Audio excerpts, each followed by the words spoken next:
Epitafio dice: mi problema fue acaso haber llegado demasiado pronto a descubrir que nada importa nada.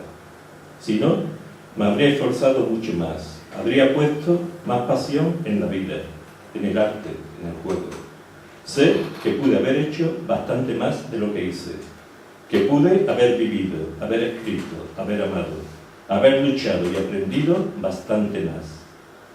Pero por más que hubiera aprovechado mis talentos al céntimo y hubiese ganado el mundo entero, ¿de qué me habría servido? Y el otro dice, Escritura sin pudor ni vergüenza, dice: otro de mis errores fue obstinarme en contar las cosas como eran, en mostrarme tal cual, desnudo, sin careta, sin tratar de ocultar mi cara verdadera. En lugar de tapar mis vicios, mis miserias y mi incapacidad, los canté en mis poemas.